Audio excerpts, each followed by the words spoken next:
It is definitely brick, but since I'm here, I'm gonna make this video for y'all. Now understand, happiness is going to be a subjective arrangement of your personal preferences, given that you remove the objective obstructions to your natural development, growth, and organismic self, your universal life principle, which is unimpeded advancement, unrestricted ability.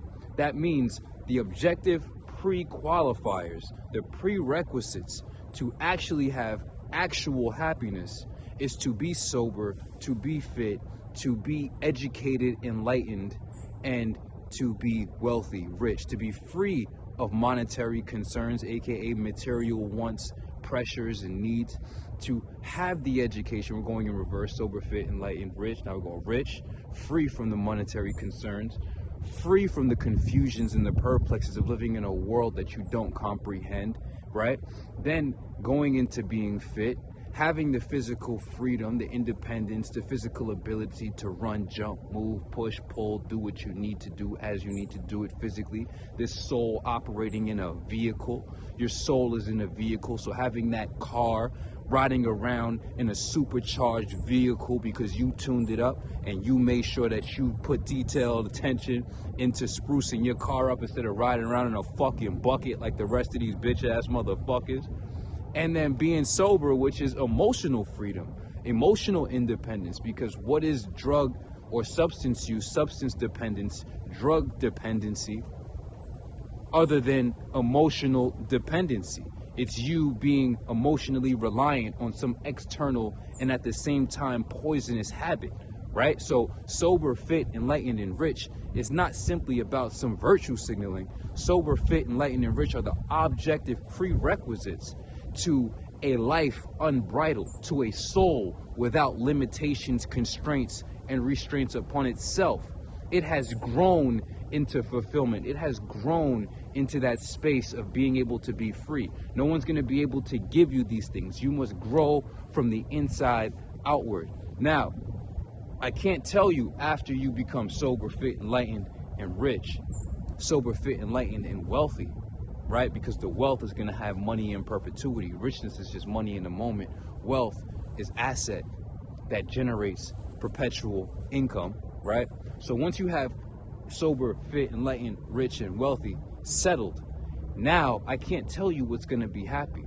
But on the road to this life, on this road of life, what you're going to need to do is understand that the best policy is honesty.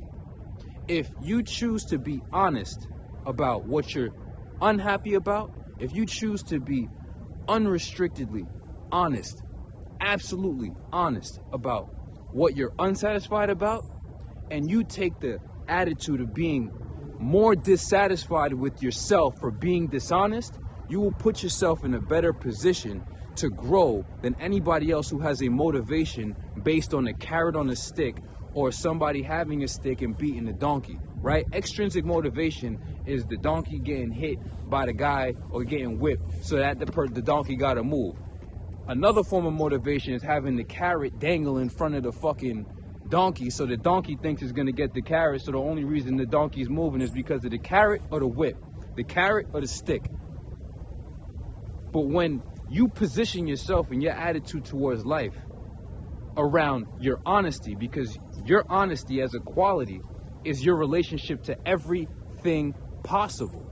Either you're honest towards that thing, honest about what you feel towards that thing, that circumstance, that predicament, or you're not honest. And the honesty begins and ends within you. So the qualifier is going to be you being dishonest. Now, if you take the disposition of despising being dishonest and being dissatisfied and accepting situations, circumstances that you can change and doing everything in your power, therefore, thus, and changing it, then you will be better positioned to be happy. I can guarantee you 100%. I can't tell you exactly what that's going to be. Your vision is for you to see, and your vision is for you to be. But I will tell you, being sober and being fit and being enlightened and being rich and wealthy are the prerequisites, because a soul that is enslaved to external compulsions or habits and inclinations that its deepest fibers of intelligence know are against its best interest can never be satisfied with itself for being so weak that it needs to live a life of perpetual denial and delusion, and at the same time a life of perpetual self-denigration based on these habits that they are enslaved to, these chemical impulses that they're enslaved to. You need to become a soul that masters the chemical inclinations of the body. Fasting is another thing. People could be addicted to food. That's another form of substance. It doesn't matter, from food to drugs, everything that is chemical dependency. A soul that is enslaved to chemical dependency can never be a soul that is fully contented, happy, or satisfied with itself. So you need to be sober. A soul that is in a physical body that it feels like it's lugging around fucking excessive baggage. You can't run up a flight of stairs 10 times, 20 times. You can't do 100 push-ups. You can't do 50 push-ups on the fly. I can do 50 push-ups right fucking now. As a matter of fact, I'm gonna do it. Watch this. We still here. The phone fell.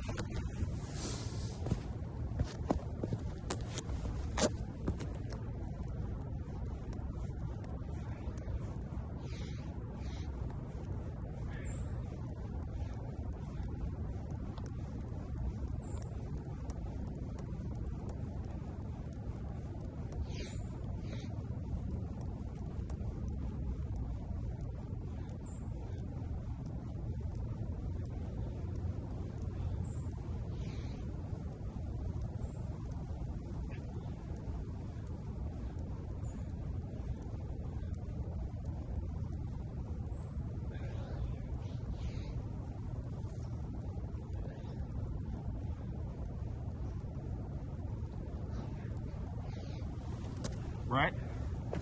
So we keep this shit live. We keeping this shit absolutely live and in flow. Y'all saw the phone drop and all of that, right? Now, my thing is this. A soul that does not have freedom from chemical inclinations and impulses, emotional drivers, hormones, neurotransmitters, you call it whatever you want to call it, it's a fucking slave. At the bottom line, is not free. A soul who lives in a physical vehicle that put engine broke down, putting all this energies revving in an engine, but you going 2 miles per hour, you don't got no horsepower, your oil efficiency's fucked up, you in a bullshit ass whip riding around the hoopty, while everybody riding around in Lambos, Maseratis, custom builds. You feel me? This is another level of unhappiness. You can't move, you can't do for self. In the physical environment, you're physically incompetent. Enlightened. We're moving away from enlightened. That word's been washed down with all these fucking spiritual bozos. Spiritual bozos. Actually enlightened means actually educated. Actually educated meaning having coherent, sound, applicable knowledge, higher degrees of comprehension of the world around you, so that the soul can utilize the mind, which is the coordinator, to then be able to coordinate and make connections and put things together, more permutations, more creations, more innovations, such as technology, to then liberate one's personal circumstances. You guys use so many different inventions of the human mind that other humans have brought into humankind, and fail to recognize that until you become a master of production, you're just a slave to consumption, or you're a slave to reacting to your environment because you truly don't have the comprehension necessary to navigate your environment with full agency based on mental agency. And then lastly, sober, fit, enlightened, and rich. Having some money in your pocket, because there are problems that money can't solve, but there are problems that only money can solve, and that money will only be able to solve, and money's not going anywhere because money is actually an evolved function within the human species. The lowest level spiritual people talk all the fucking time. Lowest level people in society talk against money as if bartering would be more efficient, when that would be the breakdown in efficiency in and of itself. We're not going to expand upon that. But there are problems that only money can solve. Food, water, shelter, clothing, medicine, education, material resources, and financing the facilitation of material resources towards other ends. Most of you just eat, piss, drink, and fucking fuck your money off. You drink, smoke, and eat your fucking money. So basically you piss, shit, and fucking get high and crash out on your own money. You're a fucking dummy, right? So you've had enough money and enough time that if you were truly educated and truly aligned, that you could have freed yourself from pecuniary affliction, pecuniary constraints. So once we remove the constraints, sober, fit, enlightened, rich, these are the objective qualifiers. Once we remove these constraints, now you can actually afford objectively, existentially, to consider yourself for happiness. Now, I can't tell you what that's going to be, but I could also put this message out there. It's hard to decrease your wants. It's more difficult to decrease your wants than it is to go out there and get everything you want, experience everything you want, so that you no longer see the value in more. You feel what I'm saying? So everybody's trying to tell people who haven't done things in life, you should want less, you should want less. That drive is not going to go away. And it's more about the experience of the things, whether that's a fly-ass whip, a fly-ass fucking body, or going to this fucking country, that country, doing these things. Hey, fuck it. Having these sexual escapades, right? Because everybody's a sexual organism and we have sexual egos. So satisfying your sexual ego in the way that you want to, in a safe way, of course. I'm not telling you to go out there and be willy-nilly with the shit. But I'm just saying, to go get the experiences you want, because they're not going to go away. Check it off your fucking bucket list, right? Check it off your bucket list so that you no longer see the value in more. And I can give you a practical example. People ask me all the time, so what do you do for fun? Well, I don't see you going out. I don't see you in the clubs. I don't see you doing this. I don't see you doing that. I live and work for the greater good. I'm working. That's what I do for fun. I live my purpose, and my purpose is y'all, right? Human development, personal development, people development. That's what I find most fun. I've already had, yo, I'm a gangster. I already fucked all the bitches I wanted to fuck, the ways I wanted to fuck them, in situations and arrangements that are very rare, right? So I don't have that lust in me. A lot of you niggas don't even have 10 bodies or 10 quality bodies. You hitting low quality bodies. You hitting, in the objective scheme of the world, you hitting 2s and 1s. You know what I'm saying? Like, so I already had all the sexual experiences I wanted to have. I did all the drugs I wanted to do, right? And the way I wanted to do them. So it's not even like, you know, I'm 50 plus, I'm gonna just say 50 plus, right? Just to keep it 50 plus bodies across the entire human phenotype gene pool, across all ethnics, all ethnicities, right? And I'm not saying this to gloat. I'm just showing you the variety of experiences that I've already had, to the point where I don't see the value in getting more pussy, bro.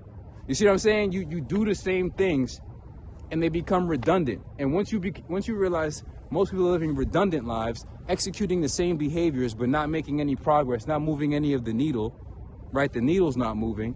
You get into a mindset of, I need to evolve. I need to move the needle. I need to make actual progress. If I spend time and energy committing myself to this circuit, to this loop, I'm not moving the needle. I'm not progressing. It's redundant. It's the same experience. It's the same feedback. Smoking a blunt, smoking weed. You can't get any different type of high, and you're not going to get any higher. And it's the same high. And you spending money and time, and you're not progressing. You just redundantly doing the same shit. Masturbating, getting high, doing cocaine, doing LSD, doing shrooms, doing everything but progressing yourself in life, right? So I give that example because a lot of people ask me all the time, what do you do for fun? I stay in my motherfucking lane. I develop myself. I develop my people. That's what I find most fulfilling, right? So what do I do for fulfillment? What do I do for fun? Fucking, hey, listen, fun is that word for them. Men just want to stack funds. Girls just want to have fun. Girls just want to have fun. Men just want to stack funds and build their people, right? So whatever you are, your world is yours. I can't tell you what's going to make you happy in this life. I can't. But I can guarantee that if you choose to operate based on personal honesty and you get honest about what you're unhappy about and do everything in your power to change that, and you use the motivator of disdain for being dishonest as your primary principle, your primary motivation, you hating you being dishonest, then you will be better positioned than anybody who needs to be bullwhipped into doing something from outside, or to be put a carrot in a fucking stick in front of somebody to motivate them, because one day you might not be hungry enough to want the carrot. But if you hate being dishonest, that's an uneasiness within your own soul, and you got to get that shit off of you, right? And lastly, sober, fit, enlightened, rich, these are the pre-qualifiers of the objectively unbridled existence, and then you can move into the subjective space. It's more difficult, almost impossible, to want less. What you need to do is go out there and acquire and experience all the experiences that you're being called to experience, because everything that you're being called to is inseparably connected to your purpose. And once you do these things, you will see no value in having more. So go have sex with whatever women that you can consensually. Then you'll realize there's no more value in more pussy. There's no value in getting more pussy. There's no value in buying more things. There's no value in eating more things. There's no value in more. So it's not that you necessarily reduced your wants. You got what you wanted. You experienced it the way you wanted to experience it, to get the wisdom to know that there's no more value in more. Now you get down to the essentials. Now you get down to comprehending what really matters. And you get into that space where I'm at, where I've done it all. I've done it all. I had it all. I experienced it all. I've done it all at a high level. Everything that you motherfuckers is still yearning for, but failing to acquire, I've done it. So it's not like I denounced it because I was too incompetent to get it. Oh, money is not important. Shut the fuck up. You never had it because you could never get it because you was too incompetent. I was competent enough to earn it, to get it, to experience, to think about it while I had it, and to be like, yeah, it really doesn't matter the way people think it matters. Right? So go get the experience so that you can actually get the want off your list. It's not even about reducing your wants. It's about getting what you want to feel satisfied, and at the same time realizing that there's no more value in more. I can't tell you what's going to make you happy in life, but I can guarantee that if you live dishonestly, you will be unhappy. So what are you supposed to do about that? You're supposed to be honest about what's making you unhappy, what you're unsatisfied with, and be unrelenting about changing that, and not accepting simply being dissatisfied, aka being dishonest to yourself. And by using the primary principle of disdain for being dishonest, for being a liar, you're lying to yourself. If you just hate lying to yourself, you'll get way further in life than if you need to be motivated by something outside yourself. Consider the vibrations raised, sober and fit and enlightened and rich. Once you master yourself and free yourself from within yourself to be able to make any move at any time and direct yourself to anything at any time the way you want to, right? You have mastery over your chemical self, your emotional self. You have mastery over your physical self and your kinetic self. You have mastery over your mental and intellectual self and your world around you and your comprehension. And you have mastery over your financial self and your serviceable self. Whatever you are, your world is yours. Consider the vibrations raised. From there, you can actually live a self-actualized existence, right? And then you can describe and depict yourself the way you want to in your own vision. Your vision is for you to see, and your vision is for you to be. But sober, fit, enlightened, and rich is always going to be the prerequisite. Consider the vibrations raised. Evolution, only solution. Self-mastery, only success. I don't have even a desire to move off my square. I love to work. I love to produce on behalf of people. I love to be what I am, because I've already done all the things you haven't done, and all the things you've been scared to go and do, and all the things you've been hesitating to go and do, and all the things you said you wanted to do, but you fucking didn't have the fucking confidence, self-esteem, mindset failed you. So I'm saying, I'm here to coach you and guide you along these paths. Now, I'm not telling you to go out there and be wild promiscuous. I'm not saying that's the answer either. I'm saying when it comes down to what's on your soul, on your mind, on your ego, you need to have the experiences to then possess the wisdom. I can give you knowledge from outside of you, but certain knowledge is learned by hand-in-hand experience, and that blossoms into the fruit of wisdom. So to become wise, you take guidance from outside of yourself, and then when you're in the situation, when you're in life, you can draw upon knowledge resources that you've acquired and play the game better and navigate the game better than before, better than otherwise if you didn't have this external knowledge. Like I said, I love y'all. Consider vibrations raised. These videos are becoming extremely rare because I'm really focused on a whole different level of creation for y'all. And just getting boggled down with certain things is not really helping, not just me. More importantly, it's not in y'all best interest for me to be boggled down with the minutia of day-to-day fucking consistency for consistency's sake. So take every video, because the demonstration is already on this fucking YouTube. Take the demonstration, take every video, and use it as the progressive realization of fucking the stepping stones that you've seen me from being in this park to going worldwide to being back in this park. And now that I'm back in this park, I don't have what was on my heart and on my chest and all those unanswered questions and all those unanswered quests that I had when I first started and who I am today. It's about becoming an individual, not simply acquiring and pursuing things. Consider the vibrations raised.